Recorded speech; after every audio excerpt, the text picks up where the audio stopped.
Assalamualaikum warahmatullahi wabarakatuh. Sahabat Bayu Saputra, senang sekali bisa kembali menyapa Anda. Semoga hari ini penuh dengan keberkahan, inspirasi, dan ketenangan batin. Terutama saat kita menyelami kembali kisah-kisah penuh hikmah dari tanah Nusantara. Mari kita simak bersama-sama untuk menggali cerita ini. Mari kita mulai.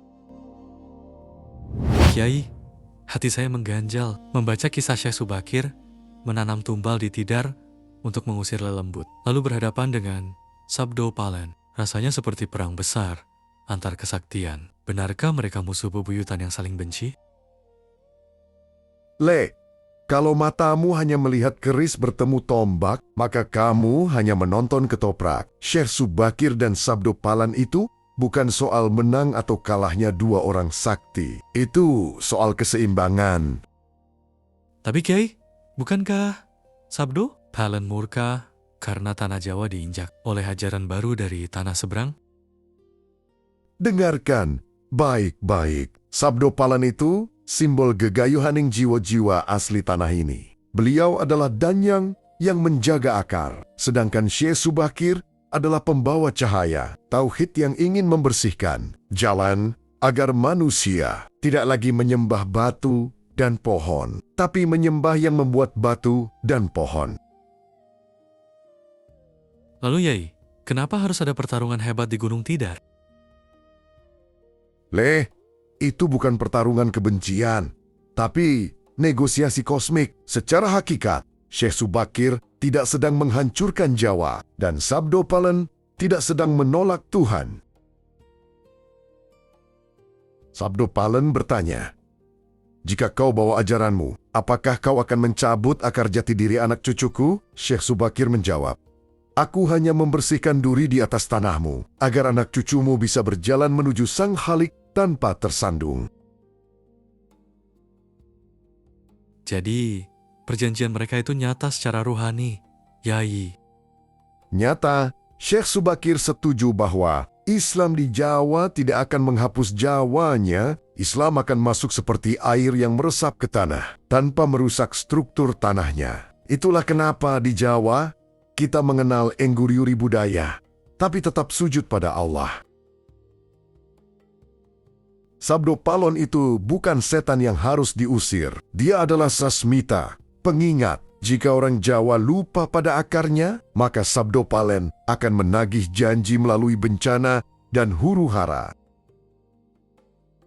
Berarti peperangan itu sebenarnya terjadi di dalam diri kita masing-masing. Ya, Kiai. Cerdas kamu, di dalam dirimu ada Syekh Subakir yang ingin membimbingmu pada syariat dan kebenaran ilahi. Tapi ada juga Sabdo Palen yang menjaga agar kamu tetap membumi, beradab, dan menghargai leluhurmu. Jangan dibenturkan. Kalau kau jadi Syekh Subakir tanpa menghargai Sabdo Palen, kau akan jadi orang yang keras dan asing di tanahmu sendiri. Kalau kau jadi Sabdo Palen tanpa cahaya Syekh Subakir, kau akan tersesat dalam kegelapan tanpa arah pulang. Jadi, apa kunci dari kisah mereka bagi saya hari ini? Manunggau, satukan cahaya ketuhanan dengan kearifan lokalmu. Syekh Subakir tidak mengusir Sabdo Palen ke dasar samudra untuk membinasakannya, tapi untuk memberinya ruang hingga saatnya. Nanti mereka bersaksi dalam satu kesatuan hakikat. La ilaha. Kiai, jika benar Sabdo Palen itu adalah penjaga jiwa tanah ini, lalu bagaimana dengan ramalan beliau yang katanya akan kembali setelah 500 tahun? 500 tahun? Apakah itu berarti akan ada pertarungan lagi dengan para penerus Syekh Subakir?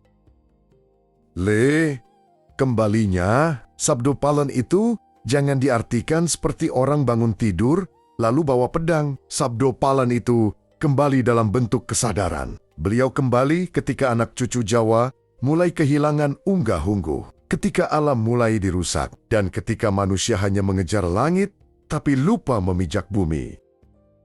Artinya, bencana-bencana yang terjadi itu adalah bentuk tegurannya.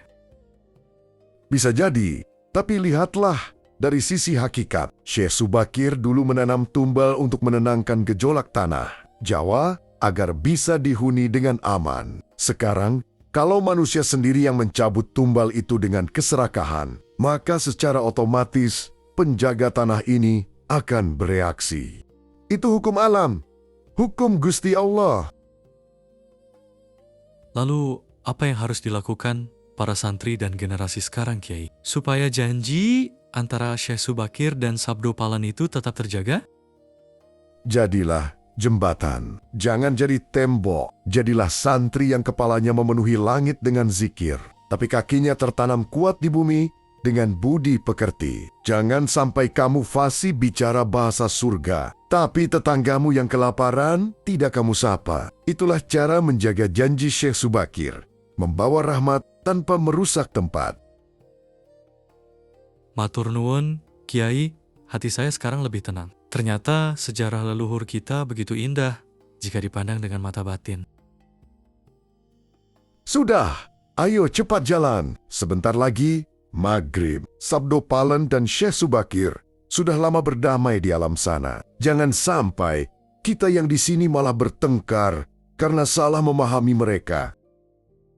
Penutup, cahaya jingga matahari terbenam menyinari langkah mereka berdua, melambangkan harmoni antara ilmu agama yang dibawa sang syekh dan kearifan lokal yang dijaga sang danyang.